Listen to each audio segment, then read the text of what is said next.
Evening, everyone. We're welcome to the channel. We're here with Doug Jones, a buddy of mine back from Texas, and we're going to break down. We've gone through the high school playoffs. We did a breakdown at the beginning, kind of, and we're going to do another one here now that we're halfway through. This is the exact halfway point of the playoff season. So we're going to kind of look back and just kind of go through what some of the potential matchups now are. And I think we both kind of missed on a few state championship predictions in the first show. So I think we're going to give ourselves a mulligan and redo that a little bit. That's the beauty of being on a podcast, is you can do that kind of stuff when you make the rules. So how's things going down in your neck of the woods? I'm sure you had a really good Thanksgiving after the Friday night beat down y'all put on us. I did, man. That was a nice Friday night Thanksgiving. Appreciate that. Reminded me of that. See what happens. Like I said, y'all deserved it. For those of y'all that don't know, Doug is a big Texas Longhorn guy, and I'm an Aggie. I went in thinking we had a really good shot, and Texas wound up out physicaling us in the second half, which is something I didn't expect to happen. But congrats to them. They got the win. It's upsetting, but we're in the playoffs, and hopefully hopefully this team will get refocused. I told other people I'm hoping it takes the Ohio State trail from last year, where they lost to Michigan and then caught fire and made a run. So we'll see. Man, you get to host a game at Kyle Field, huh? Well, there's a scenario we can still get a bye, believe it or not. Yeah, okay. It would take BYU beating Tech and Georgia beating Bama, and then we could slip in front of them and hit the 4 spot. But I'd rather have the home playoff game at this point. And I'll say it like it is. This is a if you'd have told me at the beginning of the year we were going to go 11-1, you would have taken it, man. Second year under Mike Elko, even with the loss to Texas, I'd have been all about it, because I had us going 9-3. To be honest with you, I had us losing to Texas, losing to LSU, and losing to Notre Dame. So I'll take 11. Yeah. Well, hopefully we can all make it in the playoff, man. We'll see. There's a path, but it's going to take some chaos, but we'll see what happens. So with that being said, we're going to run through some of the smaller classifications also on this one. I don't have the bracket for the 1A people. 1A football in Texas, for those of y'all that aren't aware, is what we call 6-man football. If you don't know what 6-man football is, it's 11-man football with 6 people. The field's smaller. It's an 80-yard field. The sidelines are narrower. The quarterback can't get the ball and throw it immediately. If you snap it, he has to pitch it to somebody else to be able to throw it. So normally you snap it to a running back like a wildcat, and then he pitches to who would be your quarterback. Yeah, you can't throw the ball without it being pitched backwards. If you want to watch some more about it, I'll give everybody in the recommendation, go watch on Netflix. There's I think it's 2 or 3 seasons, but it's called the Texas 6. I've heard of that. It follows one of the teams that I'm fixing to mention here, the Strawn Greyhounds. They're one of the better 6-man football teams out there. So it's a pretty good.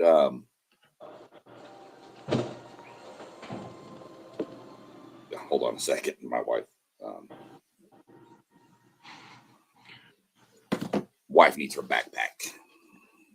I got you, man. Give me right back. I'm about to ask Sean, what's the enrollment in 1A? That's got to be a couple hundred, maybe. Hey, Sean, what's the enrollment in 1A normally? About 130. No, I'm serious. No, I believe you. I know it. I know it's true. Yeah.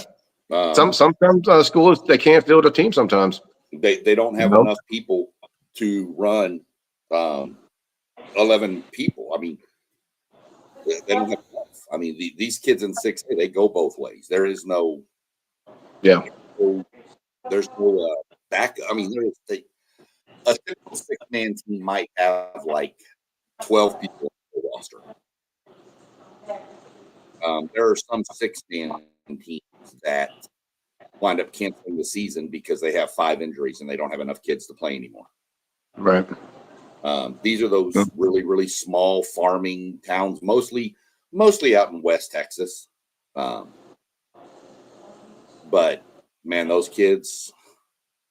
of those kids are pretty strong. I'm trying to figure out, there was a kid, I don't know what college. I know he was committed to Virginia, but I don't know if he wound up going there. I'm going to look him up. But his name was Grayson Rigdon. He was like the super 6-man guy here recently. He won a state title at Strawn, and then his dad took a coaching position at Benjamin, and he won 3 straight state titles, and he won MVPs of the game all 4 years. Oh, wow. Yeah. You can look up, you can go on when you get a chance, look up Grayson Rigdon. His whole family is known all through the 6-man ranks. His brothers were dominant. His dad, they were all dominant. So, so there's some talent in 6A. There's some talent in 6-man. Well, I mean, they're talented. I mean, the kids got talent. Well, I don't know what school it is, man, but I saw somewhere they got 2 kids on their 6-man. That one's going to Army, and the other one's going to Navy or something like that. Probably off Gordon, to be honest. We'll talk about them in a minute. Gordon's a dominant team right now, but you'd like them. They're the Gordon Longhorns. There you go. That's probably it right there. Touchdown. Yeah. So it's one of those that 6-man football is just.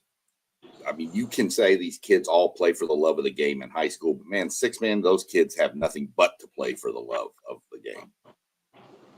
Yeah. I mean, Gordon and Strawn are near each other. They're like 8 miles apart. They're big rivals. They like share a gas station. That is amazing. It's like the gas station sits in between. It's weird, but the kids love to play. Does every school in Texas play football if they can? Yes, if they can fill it in, they all play football if they can and if they choose to. There were some that one school over where I grew up called Cumbie. They used to never have football. Actually, I don't think they all. Goodrich outside of up near Columbus, Cleveland area, going up that way up 59. They don't play football. They don't play football. Okay. For years, Brock didn't play football. It was a basketball only school, and now they're one of the premier football powers in the upper 11-man class. So just depends on where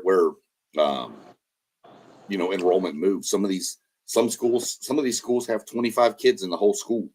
Some have 30. Some have, your bigger ones like your Richland Springs, which is more of a private type school, but it's not really private. They'll have somewhere upwards of 70, 80 kids, but not enough to play 11-man football. Right.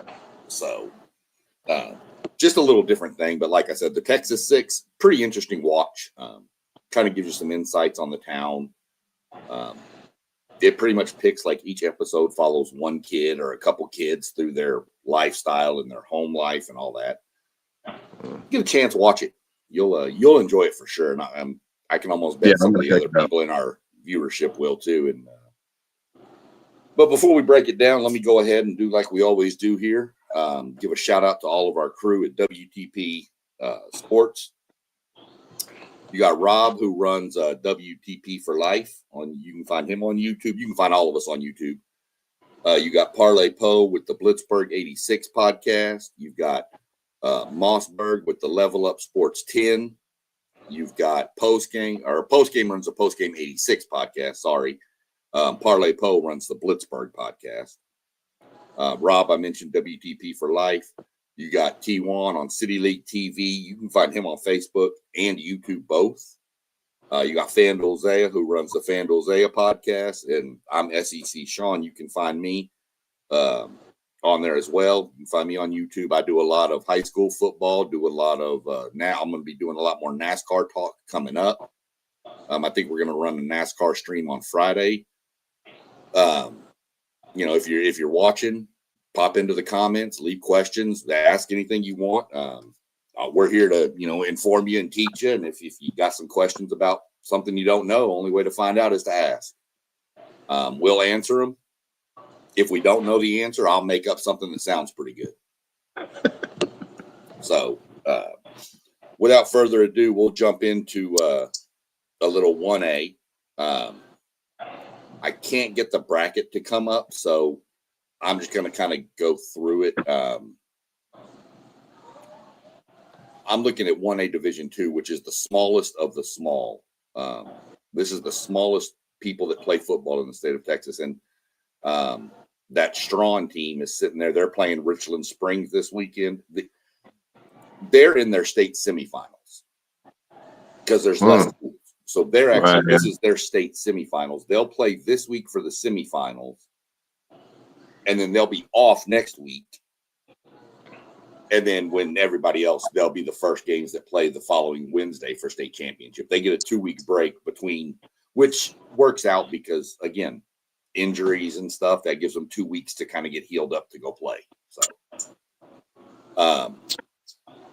but like I said, I can't get the bracket to pop up, so I'm just going to go through. Region 1, the winner of that was Klondike. Region 2 was Jayton. Region 3 was Strawn.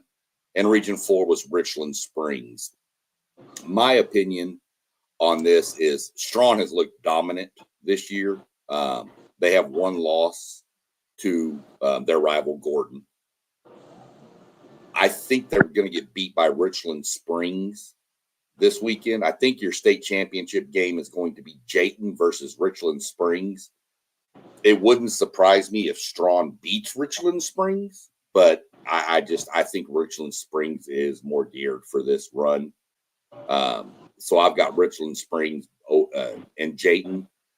I do feel like whoever wins between Strawn and Richland Springs is probably going to be your favorite. So the winner of that game is probably going to be your state champion. So I'll go Richland Springs over Jayton. Richland Springs, they're kind of familiar. They've been there before, right?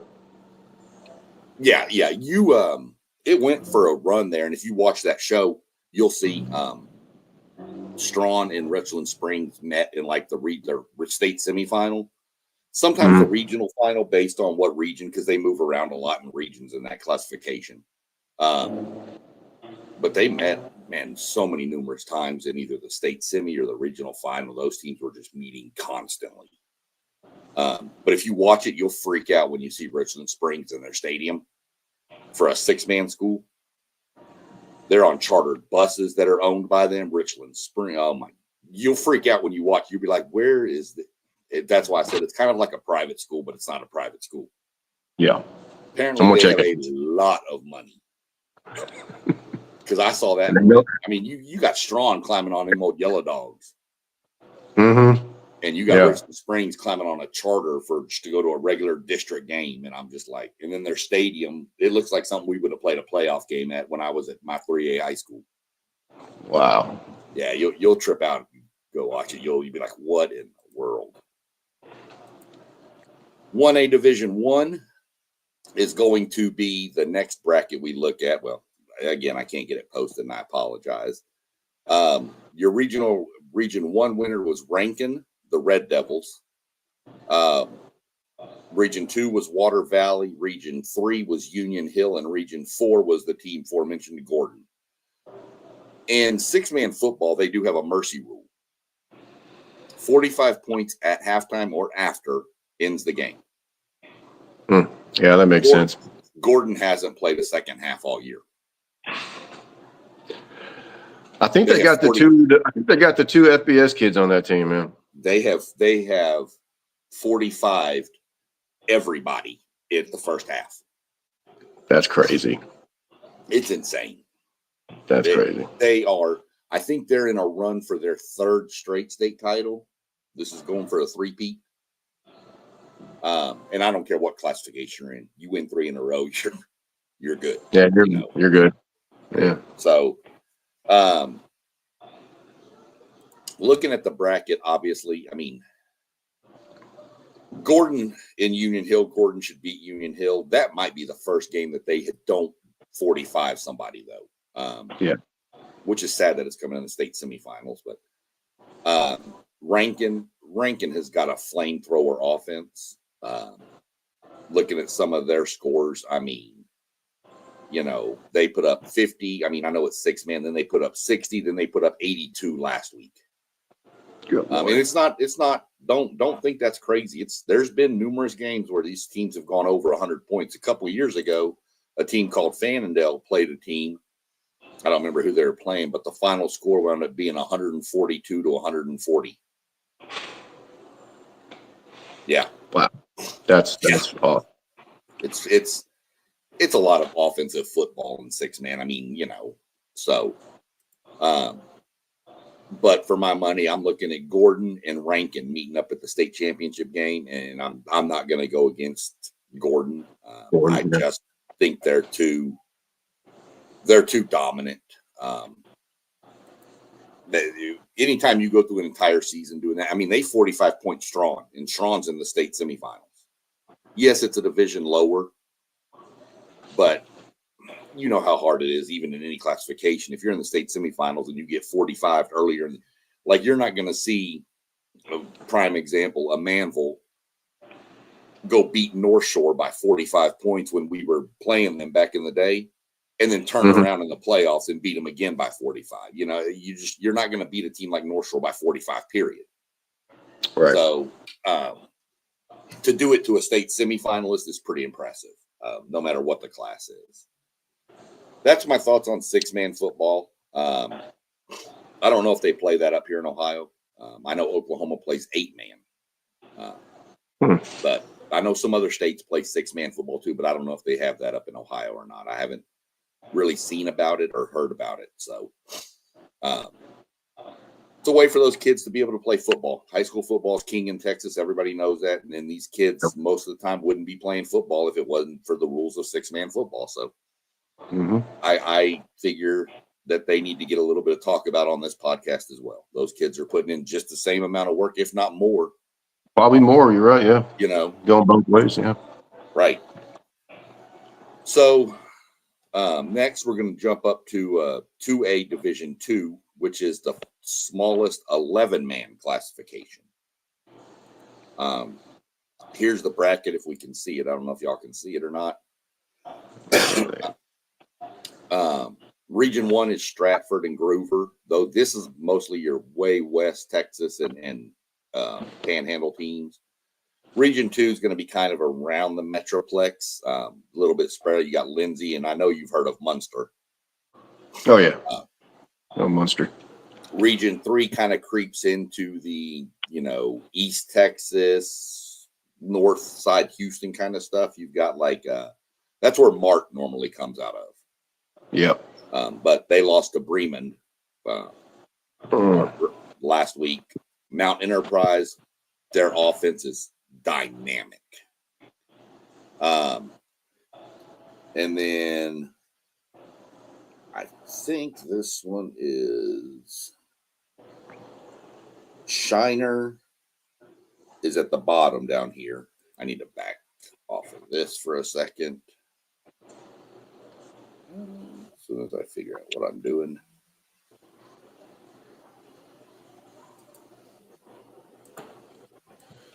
Let me go back this way. It didn't pop up as big as I wanted it to, so I'm going to jump back to my other page and look at, I think it's American. Oh, Junction. Yeah. Junction. Okay. So no way. All right. Yeah. So it's Shiner and Junction in the Region 4. Let's go Shiner. In the bottom right. Yeah, of course. I don't follow Region 1 as much just because it's so far out there. I have heard of Stratford, and I know they're really, really good. I know of Munster. Munster's always got a solid program, those German boys out there in Munster. Shiner in Region 4 down there in the bottom right-hand corner, Shiner and Junction. Junction's most famously known for the Junction Boys. The Junction Boys. The Bear Bryant when he took the A&M team out there and beat them to snot. Beat him to snot, man. Ruined the Sugarland Express's career, man. Yep. Pretty much. And then up at the top, you got Bremond and Mount Enterprise. Like I said, Mount Enterprise has got a great offense, but me looking at it right now, I think Bremond is on a mission, and I just think they're going to wind up winning that region. Junction's a good story. I like Junction, but Shiner's got the pedigree. We all know that. Yep. Good beer too. On the left-hand side of the bracket, Munster and Lindsay. Munster. I think we're on a collision course for Munster and Shiner in the state title game, and I don't honestly know who would win that. I'd probably go edge to Munster. I think they're a little more experienced this year. I think Shiner's got a few younger kids, like maybe sophomores and juniors, whereas Munster, I think, has a lot of seniors. And I think Munster, if I'm not mistaken, won state last year. So I'd probably lean a Munster Shiner state championship with Shiner falling to Munster, but it wouldn't shock me to see Shiner win it. Just that pedigree. Yeah. You know, there's something else out there.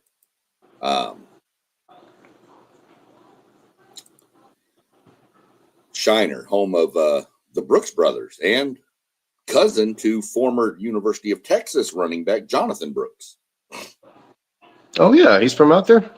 He's not from Shiner. Yeah. He's from Hallettsville.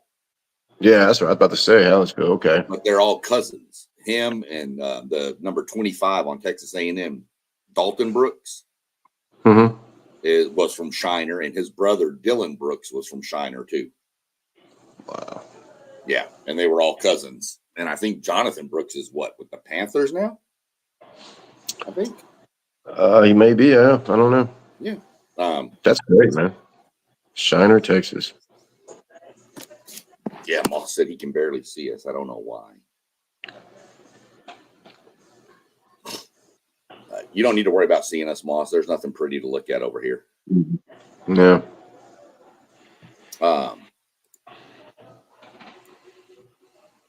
Next, you'll jump up to 2A Division I, which up at the top left, you've got what is, it says West Texas. It's actually called Stinnett, West Texas. Cisco, probably one of my favorite mottos in all of college football. Their motto is, "We're Cisco, we're the big damn Lobos." I don't know. I just think it's neat. Bottom, you got Hamilton and Axtell. Jumping over to Region 3, you've got Joaquin and San Augustine. In Region 4, you have Mason and Refugio. Ooh, we already know. Yeah. Refugio beat the brakes off of Ganado, which was the division. This was the defending champion last year, was Ganado. Right, yeah. Wow. And they beat them 40-13. Refugio's a machine. That's just all there is to it. They're one of those towns, man, for sure. You know, when they were in the same classification, you could always pencil Refugio or Shiner in the state championship game. I think this bracket runs through Refugio. They're undefeated. They've been smashing everybody. I've got this bracket breaking down with Refugio coming out of the right side and Cisco coming out of the left side, and I've got Refugio beating them in the state championship game. Stinnett, West Texas has a pretty good offense. I think Cisco's defense is better. Joaquin actually finished 4th in their district, and now they're in the regional final. And they finished. Nice. They're out of the same district as San Augustine, the team they're playing, and obviously San Augustine beat them earlier in the year. But, that's awesome. 4th in their district. Yeah, man, that's great for those seniors, man. That's awesome, man. Well, you get a lot of that where people say that there's too many teams make the playoffs now, but look at this 4th. If you only had 2 teams make the playoffs, they don't have it. They were 4th. Yep. And they've got a chance if they can beat St. Augustine to be in the state semifinals. So I think this is Refugio's to lose, to be honest. I don't see it being any really much of a challenge. Wrong button. Let's see. So next we'll move into 3A Division 2, which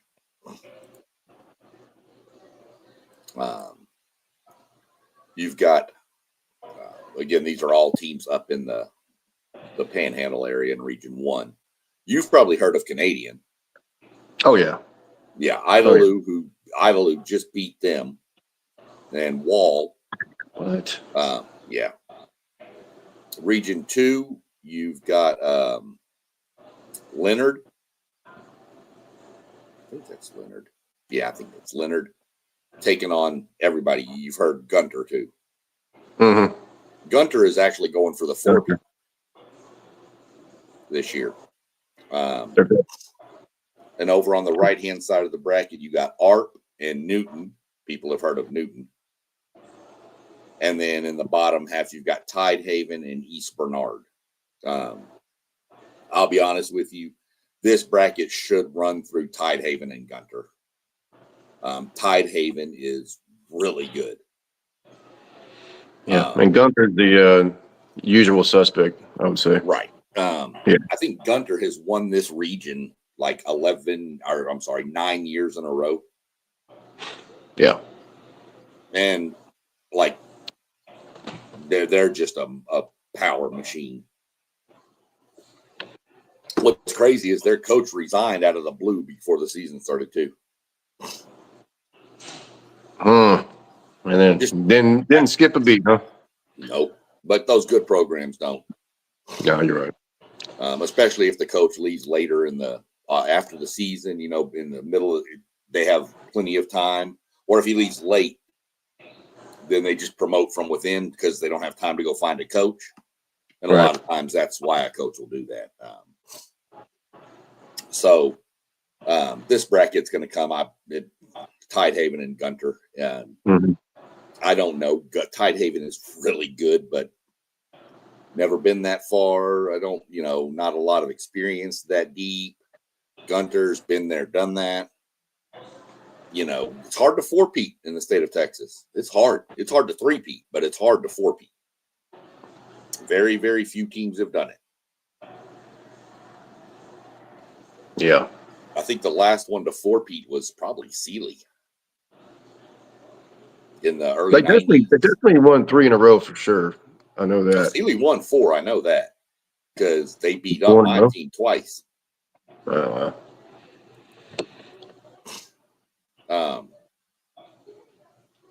So that's kind of where I'm at with 3A Division 2. 3A Division 1, this is where my alma mater lies, and we got beat 49-48 last week.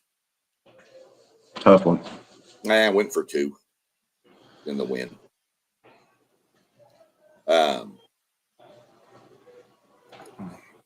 To be honest, I think this region is going to come down.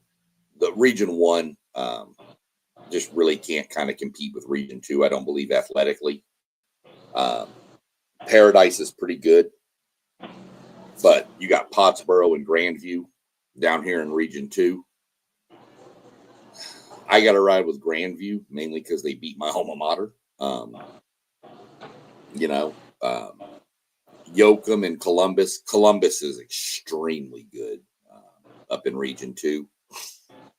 And then in Region 4, it's probably the best matchup of this round, which is the Llano Yellow Jackets and the Edna Cowboys. Edna Cowboys.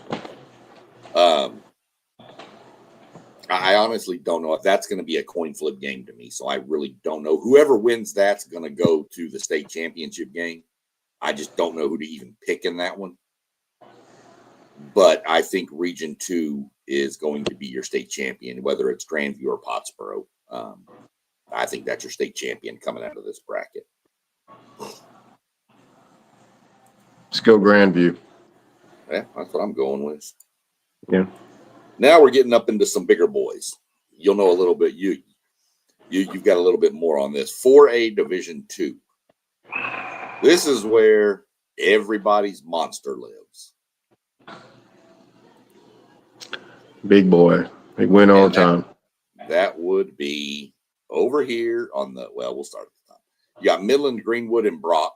There's that Brock school I mentioned earlier. Mm-hmm. In Region 2, you've got a final, regional final of Athens and Carthage. I drive through Carthage a few times going up to Arkansas. Yeah, not much there, but not much there except a sign in the gas station and all the championships. Yeah, pretty soon they're going to have one of those bigger billboards. It's title. They call it Title Town over there. Well, they may have to fight a lot of title towns out there. But. Yeah, Alito's one, but Carthage is crazy story. That head coach over there at Carthage, Surratt, he has more state championship trophies than he does playoff losses. Yeah, well, he's got like 7 state championships and 5 losses in the playoffs. That's just an insane stat. Yeah, that is insane, man. I'm surprised it's a nice job, but I'm surprised he's not in the 6A ranks or in college, coaching in college. North Texas may make that phone call.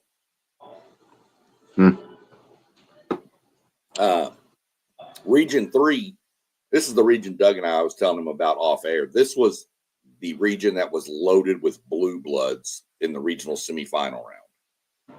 West Orange Stark went against Sealy, and Lamarck went against Waco La Vega. That is 4 of the perennial powers in the state of Texas in their classification. Lamarck is down near Houston, and for those that don't know, Lamarck went to 7 consecutive state championship games. They didn't win them all, but they went to them, and that's a streak that I don't ever see being broken. Mm-hmm. They won 3 and lost 3. I thought it was 6. I guess I think it was 7. I think they lost 4 and won 3. Okay, I know they lost to Stephenville 3 times, and they beat Denison 3 times. And then they lost beat the same. I think the last one. Wow. They went like a negative 3-peat, a positive 3-peat, and then a loss of 1. I'll relook that up again. I've got the magazine out in the other room. And it was crazy. I was in high school, man, and I remember Lamarck back then because I used to play Galveston ball every week. I mean, every season. And dude, it blew my mind every time Lamarck would lose to Stephenville. Yeah. But I know now. But back then, I was like, what? Well, Stephenville had them quarterbacks out there. Yeah. You know. Yeah. Kendall Bryles, man, that's a name you might want to throw around. He's a coordinator at somewhere. I can't remember now. Yeah, I don't remember where he's the coordinator at. That's Art Bryles' kid, by the way. Yeah, Art Bryles' kid. This region, or this whole bracket here, the right-hand side is Cuero and Sinton on the bottom down in Region 4. I think whoever comes out of Region 3 is going to win that side of the bracket. I believe it's probably going to be Waco La Vega. They run that slot T, which is the devil. It is. God, that offense. It's hard to explain, but anybody watching, you want to know what the slot T is, go look up the slot T offense in Texas high school, and it is the hardest thing to prepare for. Worst thing than the wishbone. All you got to do is line up wrong one time, man, and it's to the house. It's crazy. And it's fullback dive, end around. There's so much misdirection. It's crazy. You wonder why it's not run more at the higher levels, but that's what it's called. Slot T is the devil. I think Carthage comes out of this, and I don't think it's going to be close. I think Carthage runs through this whole bracket. I'm waiting until Wednesday, actually, early signing day. their running back, number one running back in Texas from Carthage, is committed to A&M. Oh, really? Yeah. I thought he was looking at Texas. No, he shut down his commitment like last month and said, "I'm done. I'm locked in 100%." Okay. And he told managing editor for Dave Campbell's, Greg Powers, the recruiting guy, he said, "No, there's no flipping. I'm A&M." So Good. I'm glad he's going to be here. yeah, at least he's staying in the state.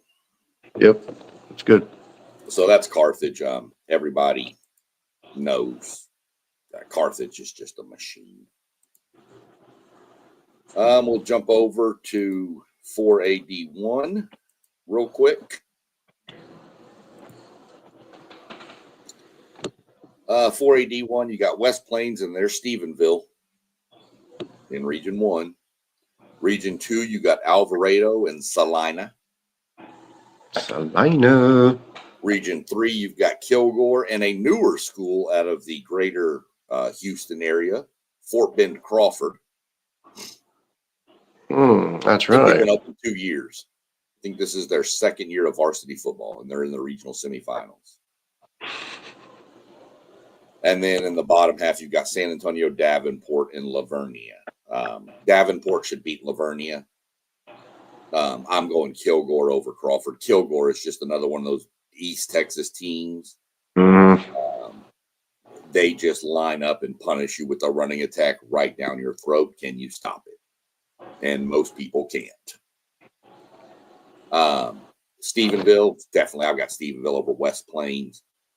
And I've got Salina over Alvarado, which gives us Stephenville, Salina, Kilgore, and then the San Antonio Davenport. Kilgore should pretty much make the state title game.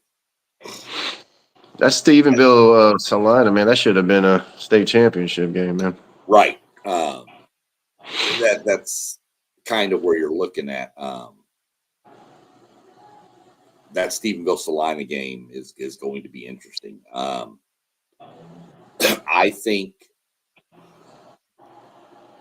I think Stephenville's offense is just gonna.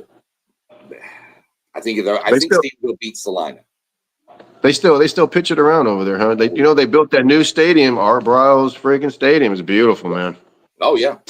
Oh man, millions. I don't even know how much it was. Probably like 40. Who knows? They didn't have a choice though. Tarleton told them you can't use Tarleton anymore because Tarleton was transitioning to Division I football. Yeah. And they can't play high school games on the college campus. So, I mean, I guess they could do playoff games there, but not like every game, So they had to build a new stadium. There's money out there too. Don't think there's not in Stephenville. All them big ranches out there. Yeah, come on. I was about to say, man, it's a farm town. I thought it was more of a middle class, but I think they got some money out there too.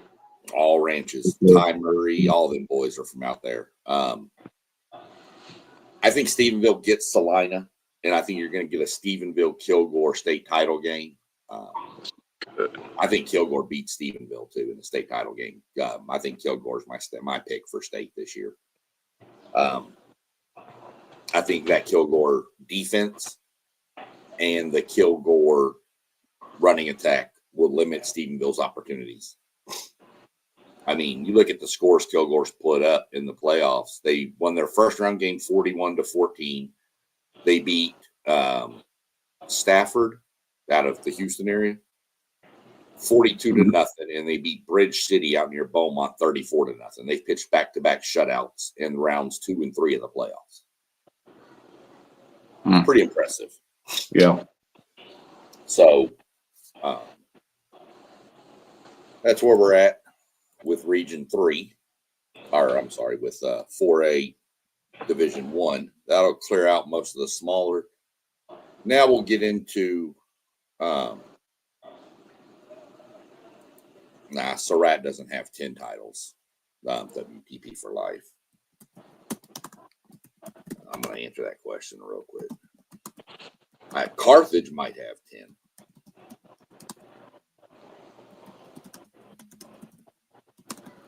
But I don't believe Surratt has won 10 titles already. That would be ridiculous. 5A Division 1 or Division 2. I'm sorry.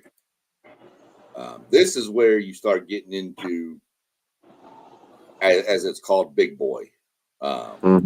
These are some of your more well-known programs throughout the state. Your top bracket, Melissa and Argyle.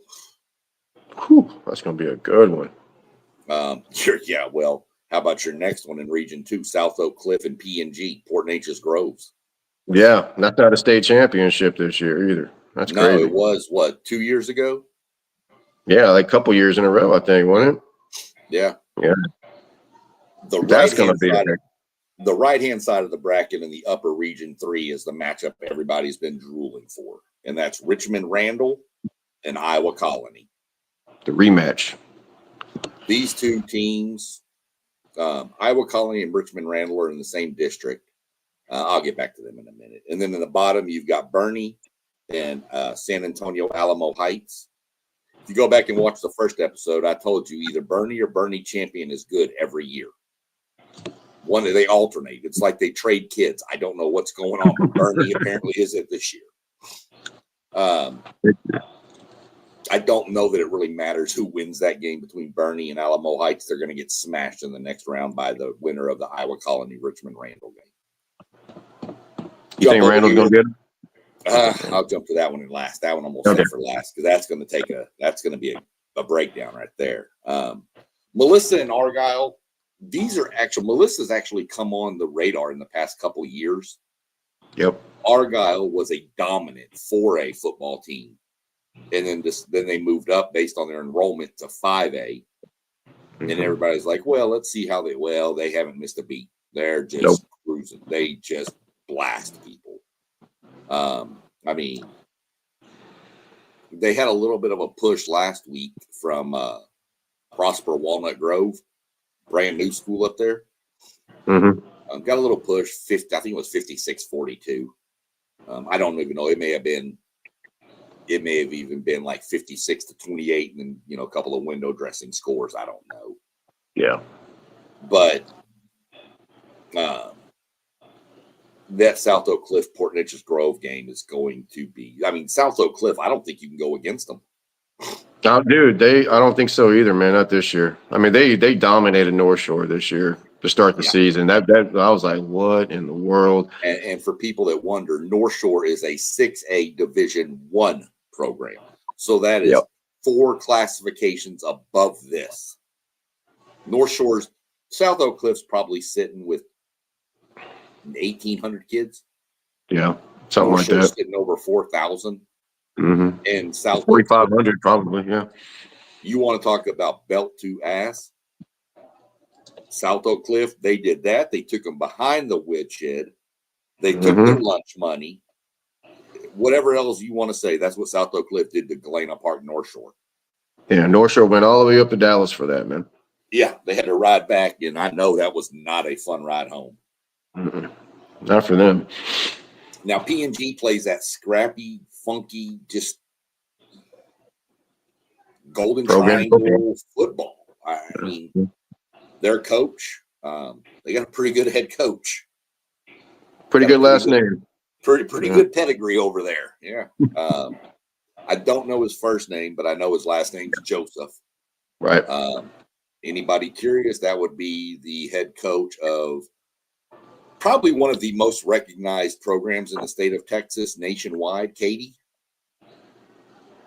I would say they're probably the biggest name brand nationwide. People, if you say about Katy High School, people in other states would be like, yeah, we've heard of them. Yeah, that's his son out there, and they're good. I still have a trouble going against South Oak Cliff. Yeah, me too. And I picked Port Neches. I think we picked Port Neches last time. I think so. Win state, but man, I don't know, man. It might be South Oak Cliff's year. Well, I mean, again, yeah. And for even the guys in the normal WTP guys, They like that city league, like the local Columbus city leagues and stuff like that. Well, that's Dallas, Texas city is what that is. That's a South side of DISD Dallas, school. man.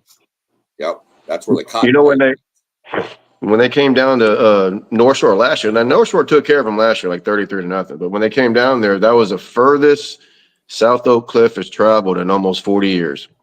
It's from south of Dallas to east of Houston. Yep. So. Yeah.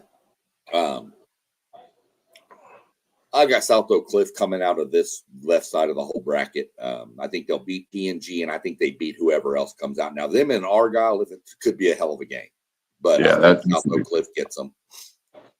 I think Bernie will obviously win that. Now, Region 3, Richmond Randall and Iowa Colony are two extremely new high schools, loaded with talent. Richmond Randall is over by like Sugarland, Richmond, Rosenberg area in Texas. Iowa Colony sits right on Highway 288 south of Houston, between Manville and Angleton. Nice neighborhoods out there. Yeah, very nice. Very, very, very brand new. They've played. They're in the same district. Iowa Colony, I think, has 3 losses in the past 2 years, and all 3 are Richmond Randall. Yeah.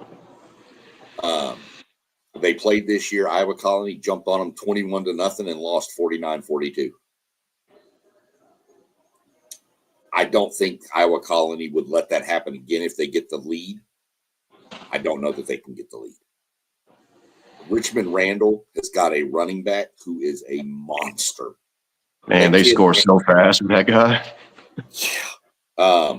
He went for 319 last week. He's a dart, man. Yeah. Really is. I think he's a junior, too. I'd love to see Iowa Colony win just because they're right there near where my kids went to school in Manville. I just think Richmond Randall I think they've got it this year. I'm going to take Richmond Randall. I'm going to put Richmond Randall and South Oak Cliff in the state championship game. And, brother, that is must-watch TV. I'm going for Randall, man. I know that much. Yeah, I mean, I'd go for the Houston area school. But, definitely, man, you want to talk about must-watch TV? If you can It'll find be a on way film. to watch that game, you better find. I don't care if you're in Alaska. I don't care if you're in Panama City, Panama. I don't care if you're in Europe. You better find a way because that is must-watch TV right there. It's going to be a Friday night game. It probably, huh? It possibly. I'd have to look and see how the schedule falls out. Or maybe a Saturday early it's either game. Friday at 7 p.m. or Saturday at 11 a.m. To me, that they should make that prime time. Yeah, that game needs to be Friday night. That's like that Manville Highland Park game in 2017. That game wouldn't have done the justice at 11 a.m. No, not at all. No. Yeah. So then we'll jump over to 5AD1. 5AD1. Now you got the bet. We'll save the Region 1 for last because that's Denton, Ryan, Alito. We'll save Region 2 for second to the last. That's Frisco Lone Star Highland Park. To the right side of the bracket in Region 4, this hadn't been updated when I saved the picture, but I already know who I can fill in Region 3. So there's a team missing. There's some missing in 6A too, but I know who it is. Region 4, you've got, I think the easy pick is Smithson Valley taking on New Braunfels. Yeah. For those that don't know, New Braunfels is the only team I know of that has a mascot of the unicorns. Unicorns. The So if you've never seen a unicorn. The team Grandview we talked about earlier is the only team I know of that is the zebras. So Little fun fact. We They got the short ones out there somewhere. Yeah, we have Schulenburg. Yeah. We have some weird mascots in Texas. We have the Progresso Red Ants. I mean, you've got some weird ones. El Campo Rice Birds, man. So, Robstown has the weirdest of all, and I'm not going to mention it on this stream. You want to know what Robstown's mascot is? Feel free to go Google it. You will freak out when you find out what it is. Yeah, we got the Frost Polar Bears, the Winters Blizzards. Some of them make sense. Yeah. Some don't. So, anyway, I think Smithson Valley smashes New Braunfels. Smithson Valley is just another one of those machine teams out of the greater San Antonio area. Northside, yeah. Yeah, Northside ISD over there in San Antonio. Region 3, you've got Port Arthur Memorial going against Barbers Hill. Barbers Hill, man. Good old Mount Bellevue people, huh? That's it. Yeah. Port Arthur Memorial had always been known to choke. Mm-hmm. How many years were they? You can remember years, even when I was down there, when they were, Port Arthur Memorial's undefeated, rolling everybody. Yeah. And they get to the playoffs and lose in the first round. Yep. Yeah, they're beating Westbrook and Ozen and all of them, man. They're beating up everybody. When they went to the playoffs one year, they were like 11-0, ranked number 1 in the state in their classification. And Hightower went out there as the 4 seed and smashed them at Port Arthur Memorial at home. Oh, wow. That's rough. Because it was, the home and home thing. The top seed gets the home game. Mm-hmm. I mean, yeah. Port Arthur Memorial, Barbers Hill. I'm going to go with Port Arthur Memorial. I just think that team is on a mission this year to kind of get further than they've gone. And I'm not sure Barbers Hill. I'm almost positive that Barbers Hill is in the same district with them. I could be wrong. They probably are. I could be wrong about that, but either way, I'm going Port Arthur Memorial. Yeah, me too. Barbers Hill has to almost win shootouts, I think.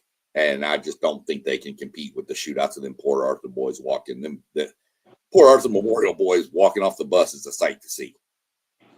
Oh, yeah. Plus, Barbers Hill, that's a softball school anyways. Yeah. Really they're is. really good at girls' sports. They are. So we'll jump over to Region 2, which is Frisco Lone Star against the winningest program in the history of the state of Texas, the Highland Park Scots. These two legendary coach. Right, Randy Allen. You asked about his name last time on the podcast, and I couldn't remember. I felt like an idiot because he beat us. And then, like, literally 30 minutes after the podcast, I was like, damn it, Randy Allen. Mm-hmm. Frisco Lone Star. That team's good. Yeah, they got a ton. I think they got a 5-star wide receiver, I think. They got a couple of running backs. That team is really, really I mean, that's never scared Highland Park anyways, a bunch of FBS kids. They're programmed football. Yeah, but I mean, we had 5 kids go to Texas A&M off that Manville team that Highland Park beat, and we had like 14 Division I's on that whole team. They had like 4. Yep. Yeah. So Highland Park doesn't care what you have. They're gonna line up and play Highland Park football. Mm-hmm. I think Lone Star gets them. I really do. I think Lone Star is just really, really good. I think Lone Star is more complete on both sides of the ball. I think Lone Star can get a stop. This Highland Park team has been giving up a lot more points than I'm used to seeing a Randy Allen coach team give up. I'm kind of leery on that a little bit, but I'll take Lone Star over Highland Park. Yeah, I think you're right. the matchup of the best matchup in this bracket is 6-1. Denton Ryan and Aledo. Rematch.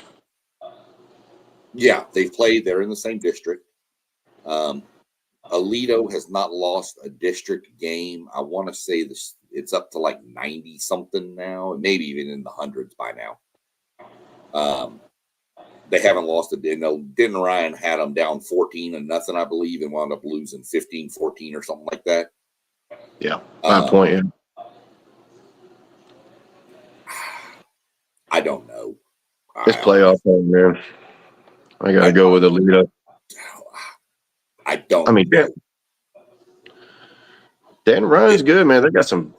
They got this tight end, defensive end, whatever he is. He's a big boy. I think he's only a junior, and he's gotten like 40, 50 offers, man. So yeah, but, yeah. I mean, I'm torn in that one. It's hard to beat a team twice. It is, but and I'd say if you want to go with experience, you'd go with Aledo. But Denton Ryan's been there just as Yeah, you're right. I would tell you right now, if this is the 11 a.m. game on Saturday, or not Saturday, but if you had the ability to watch that Richmond Randall game and then turn around and flip over and watch this game, oh man, you'd make your whole afternoon right there. You wouldn't even need to worry about the college football championship games. Just watch this. Mm-hmm. I'm going to go Denton Ryan just because I think you're going Aledo. Just to be. I'm going Aledo. I think whoever wins that beats Frisco Lone Star or Highland Park.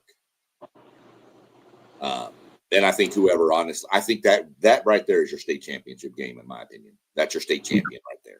Aledo, Denton Ryan. Whoever wins that, more than likely going to win state. Yep. Absolutely, man. Go see what we got here. We'll remove 5A. Now we get to 6A Division 2. Top half of the bracket, you've got Denton Geyer, and they didn't put it in there, but it's South Lake Carroll. Denton Geyer, for those curious, isn't that let me see, Jackson Arnold went there. Mm-hmm. Eli Stowers from Vanderbilt went there.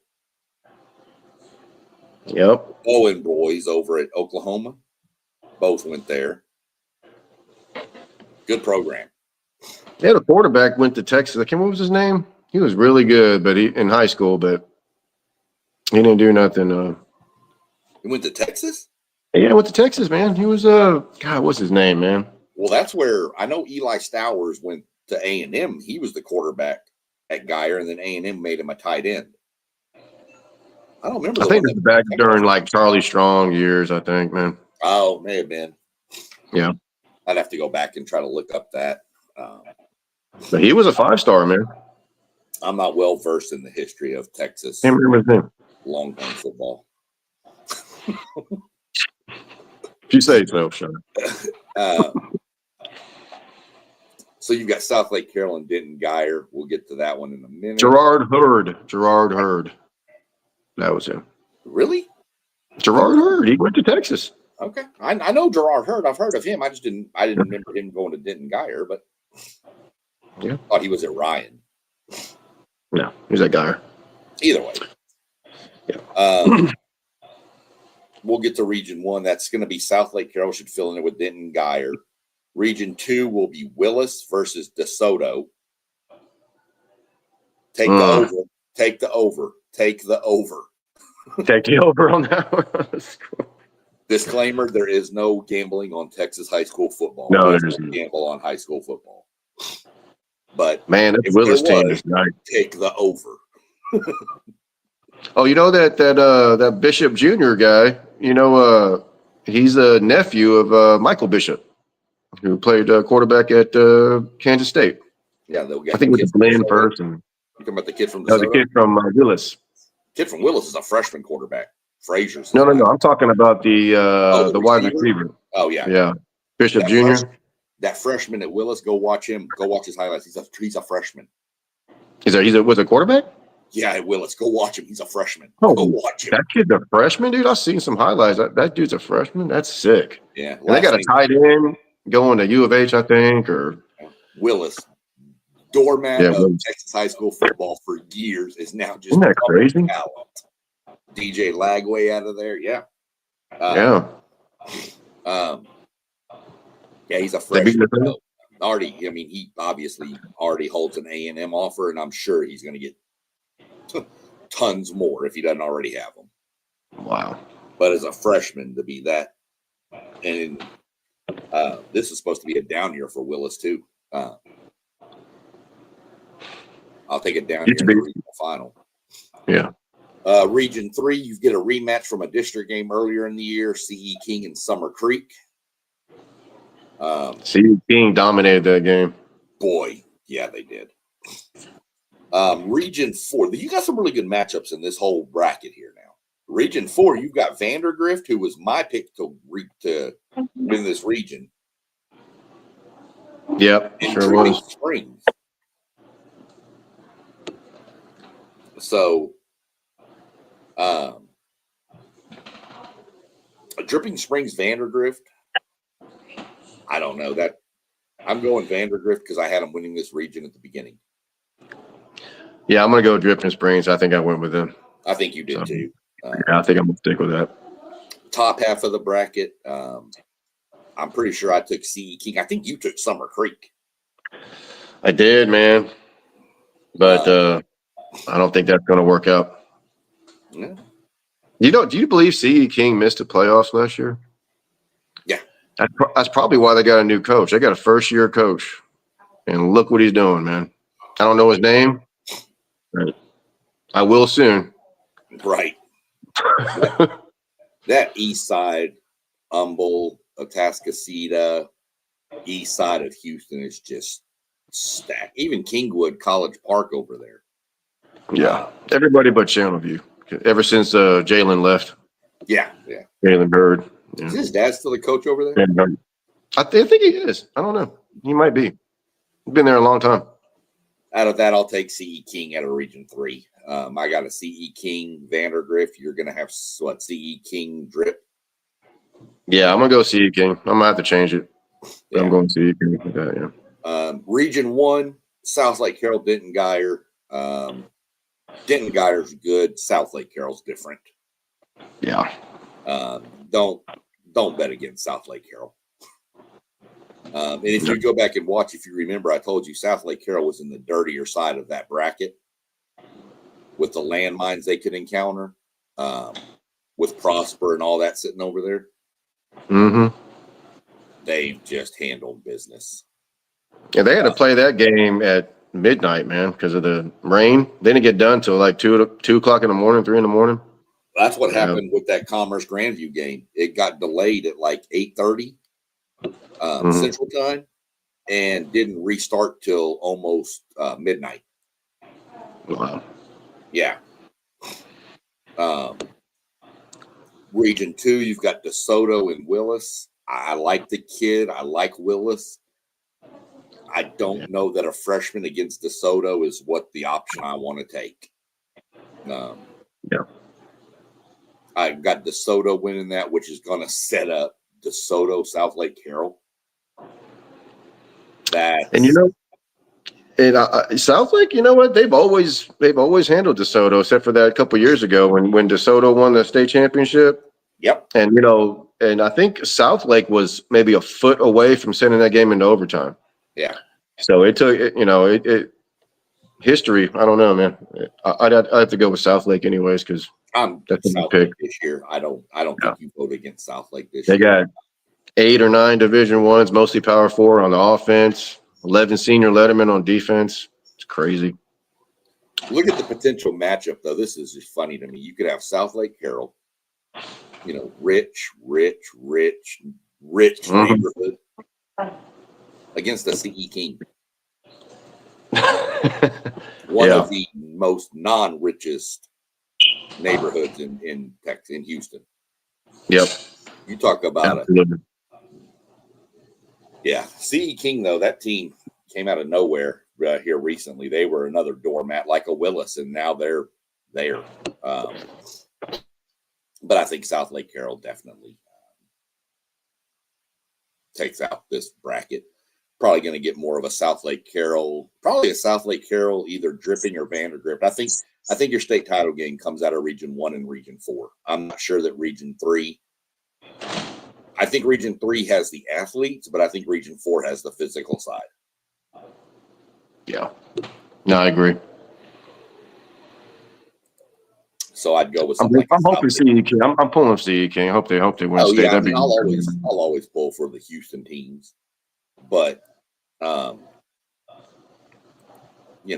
just think physicality that deep in the playoffs is going to play a big part. Yeah.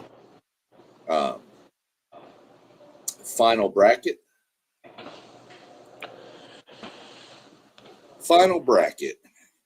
A couple more teams not filled in here, but it's North Crowley versus Allen in Region 1. Region 2 is a rematch of a district game from earlier, Duncanville and Waxahachie. Mm-hmm. Region 3, pretty tasty little matchup there. Galena Park, North Shore, the aforementioned, and the Dickinson Gators, the alma mater of who? Andre Ware. There we go. Yep. You'll hear him One on horse ESPN, GATA. You'll hear him doing games on ESPN doing it. You know what? If you ever had a chance, go on YouTube and look up Dickinson Gator football vertical alignment, and it's an in-depth look on how they get their youth football programs and their feeder schools in line with their high schools. They bring these youth football coaches in, they coach them up, they teach them schemes and fundamentals, show them how they teach it, so that way they can teach it. So by the time the kids get to Dickinson, they already know half of what they're doing. So it's pretty interesting stuff. You want to look that up. Vertical alignment, Dickinson Gators football. Oh, that's cool. I'll go check that one out. Yeah. Same thing I think Kerry Joseph used to do at Katy before Katy exploded to like 15 schools. Absolutely, yeah. Yep. So you got North Shore and Dickinson there. Bottom half, you've got San Antonio Johnson and the mighty Lake Travis Cavaliers, who, by the way, we were talking about this last time. They have 6 state titles. Okay, they got 6 of them. They have 5 down the L and then 1 on the T. Okay. Yeah, so they have 6. San Antonio Johnson is good, but Lake Travis is really good. Yeah. Lake Travis has won so many different ways too. They've won games where they were trailing the whole game and came back at the end and won. They've won games where they've just blown teams out of the water. They've won. They just want a little bit of different style. Plus, they've got the pedigree of being there. So I'll take Lake Travis out of Region 4. Region 3, North Shore and Dickinson, man. I'd like to see Dickinson do it, but I think North Shore is catching their stride. Yeah, I think you're right too, man. They've been playing really well in the playoffs, and I like to see Dickinson too, man. They're undefeated. They're having a great year, man. But no, man, I got the show. I got North Shore. That's me. Plus, you're going to get that matchup, I think, if you get North Shore and Lake Travis.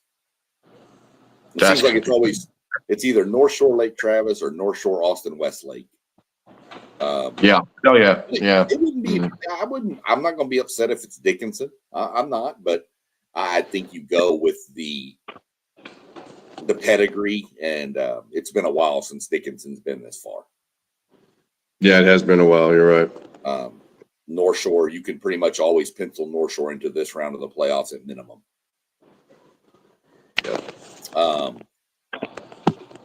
Region 1, North Crowley and Allen.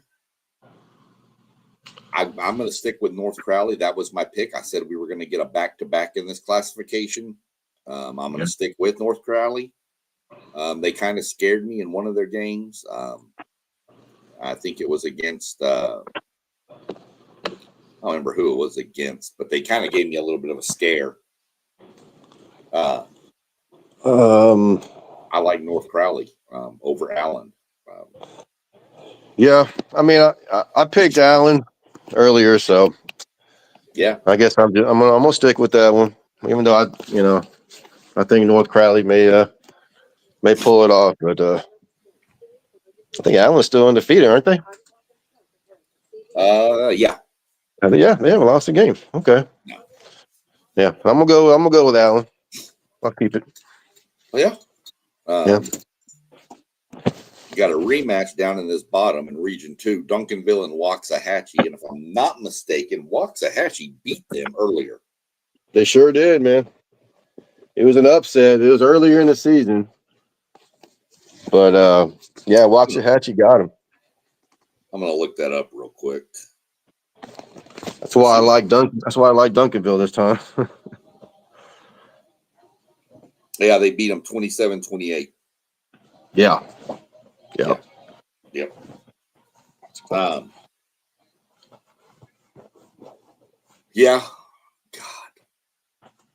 Man, are we on board again for another Duncanville North Shore matchup? Man, it could be, man. You know what? Was that 5 out of the last 6 years? Has it been that many already? It's either So last year was North Crowley, and the year before that, yeah, man, it might be 4 out of the last 6, but it's an insane amount.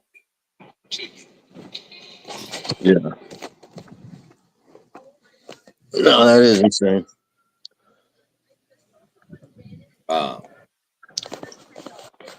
So yeah, I mean Duncanville and Waxahachie. I think Duncanville gets them.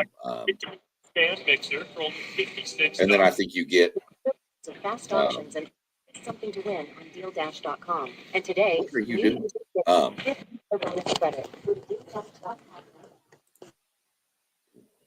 Are you deal dashing over there? What are you doing? So I think you're leading. I think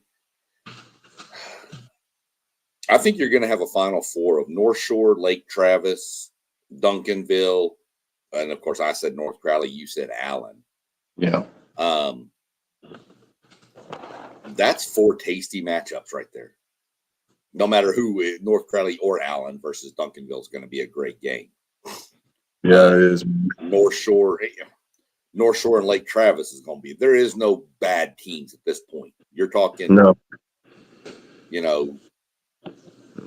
You're talking 8 teams left in each classification. There is no weak ones left. You're halfway through a playoff run to win state. So yeah. We'll see how it breaks down from there. But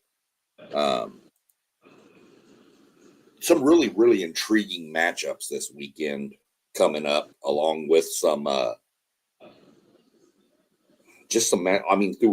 through all the classifications. There's some really, really intriguing matchups everywhere.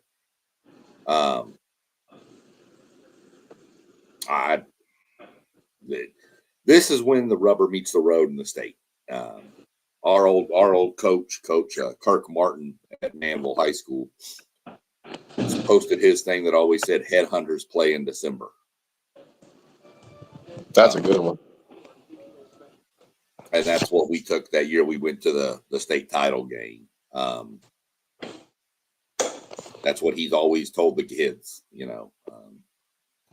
we'll see how it shakes out. It's going to be interesting. That is for sure. We got some good matchups coming up.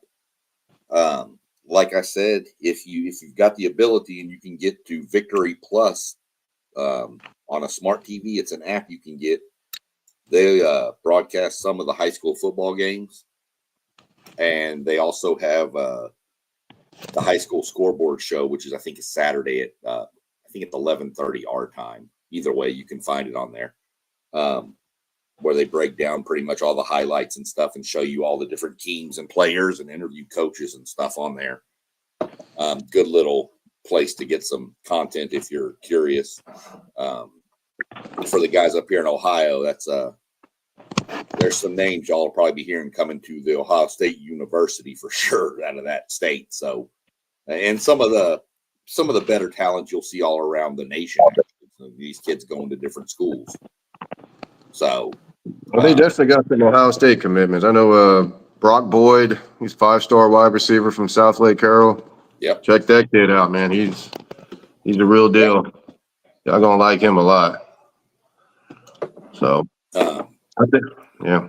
So I think Ohio State, ever since they got David Boston, man, they never left. You know, they kept recruiting. Well, Garrett Wilson, that was a little different one because he was from Columbus. He was born and lived up here, and then his family moved down there. So he had always grown up a Buckeye. Okay. So that one was a little different. But Jackson Smith from Rockwall, you know, he came up here. Dude, you know, it's just how they go. Fandle Zaya in the chat. We know about Brock Boyd, baby. Let's go. I promise you, if there's one person that's gonna know about Brock Boyd, it was gonna be that guy right there, Fandle Zaya. Yeah, there's some other ones out there for sure. Man, do you happen to catch that Katy game in Summer Creek, man? I haven't yet. No. Man, that was a heartbreaker. That was a heartbreaker for Katy, man. Yeah, I saw the final play. Could have been a pick play on the wide receiver. Could have been called offensive PI. Don't think you're going to make that call at that point of a football game in the high school playoffs, though. And I could be wrong, man, but I don't think Katy has any FBS kids. And I apologize if I'm wrong, man. But I tell you what, man, they played Katy football, man. You know, they scored on the very first play. I know it doesn't surprise you. No. On the very first play. And of course, you know what it was. It was a good old student body right. Oh, it was like you know, the old good old pull the guard and tackle, you know. Yeah. And it kids have been running that play probably most of their lives. Yeah. They hit it. I mean, I saw the final play. I haven't watched the whole game yet, but I did see the final play. Like I said, could have been called offensive PI. Don't think you make that call at that point of the game. I understand Gary Joseph was mad, and I understand why, but I think if he looks back on it, he'd want the same thing to know. He would say that's a no call. Gary Joseph was losing his mind because of a blocked field goal, blocked extra point. I think he said that they might have got some elevation behind it. You know, he might have jumped on somebody, and they missed it. Well, again, you don't want the refs to decide the game, but I mean, you know, Gary Joseph will look back and tell you they should have never been in that position. Yeah, you know. So. Yeah, we're creeping. We got a couple more weeks left of high school ball there. Some good, really good matchups. Don't think we got any stuff in the. Let's see. Not really much in the chat. No. So, yeah, it's been one of those things. I'm pretty sure we're going to be on tomorrow. I don't know what your schedule's like. Pretty sure we're going to be on tomorrow because the playoff, you know, of course, will come out tomorrow. The new rankings from the committee. So I don't know what that's going to look like, but I'm sure we're going to be on then. I know there'll be content posted on all these different channels throughout the week. For everybody out there, go hit up all those channels, like them, subscribe them. Follow them up, do some stuff there. There's good content on all there. We'll be throwing, probably going to throw my third part of my NASCAR for beginners this Friday. So there'll be some more NASCAR stuff coming out for people that got questions and want asked. Legend Bays High School.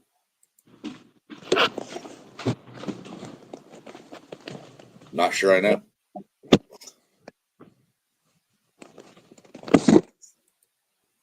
Legend Bays. I don't think I've heard of that one. Me neither.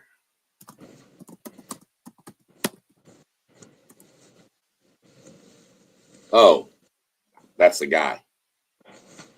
That's the quarterback. That's why it didn't make sense.